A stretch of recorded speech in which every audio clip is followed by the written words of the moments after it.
Hey everyone, Johnny here. In the last video in this series, we took an in-depth look at implementing a formula that would let us create these braids based on a Lissajous curve. In this video, we want to take it a step further.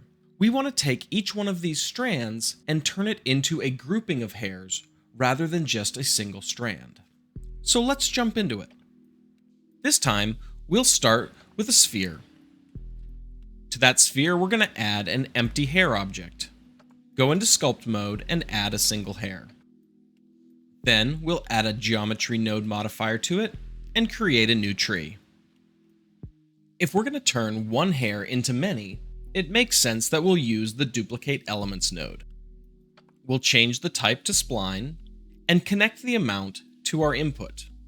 Now, from our modifier, we can control how many strands of hair each source strand becomes.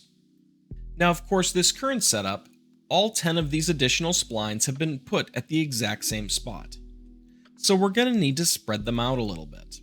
We'll use a set position node to do this, and we want to give them some random positioning. We'll add a utilities random value node and change the type to vector. Now, we don't want to give them completely new positions, we just want to offset the existing ones. So we'll plug our value into offset. Now, this goes crazy. The reason for that is that every point along every curve has been given a random offset between 0 and 1. Let's go ahead and bring those values down to something a bit more reasonable, like maybe 0.1 and -0.1. These are still a little too erratic to be useful to us. Initially, we want these to be a bundle of hairs that all go the same direction. They're just offset from each other. That means that all the points along each curve need to be offset by the same amount for each curve. So for curve number 1, every point needs to be offset the same random amount, not a different random amount. We can achieve that by making sure that every point along every spline has the same ID. If we plug the duplicate index, which is different for each spline, into the ID, we now get a separate spline just moved around a little bit, but they all have the exact same shape. The next thing to do is to control how much spread these have. We could of course plug the minimum and the maximum into our input. However, to make this simpler, since all the values for the minimum and all the values for the maximum will be the same, and the minimum is just going to be the negative of the maximum, this is how we could do that. If we add a float input and call it spread and plug that into our maximum, whatever single value we put here will be put in all three values of the maximum. We can also plug this into the minimum, but now the minimum and the maximum are both the same. We simply need to multiply the minimum by -1. Now, as we increase the spread, the hairs will respond accordingly, and we can add as many hairs as we like.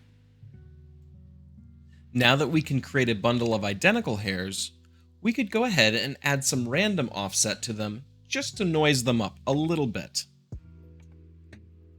We'll duplicate our set position node, and then duplicate these random nodes that we added. We'll connect this multiply to the input, and call this one frizz. And now we'll connect this value to our offset. We'll lower the frizz value down quite a bit. We won't want very much, just enough to give it a little variation. You'll notice the difference here is that we didn't plug the duplicate index into this bottom one. So now every point on every spline is being affected differently. We'll call this node group multiply hairs, and we'll save it.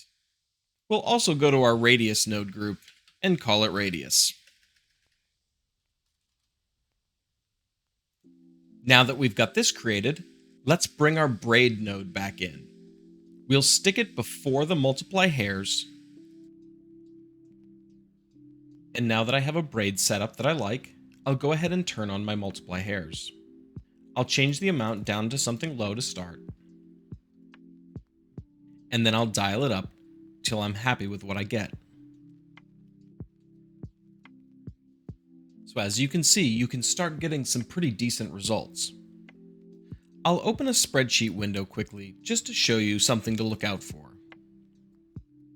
With the settings we have of one hair turned into 3 strands with a resolution of 19, and then each one of those 3 strands multiplied 143 times, we end up with 429 curves and 8,200 control points.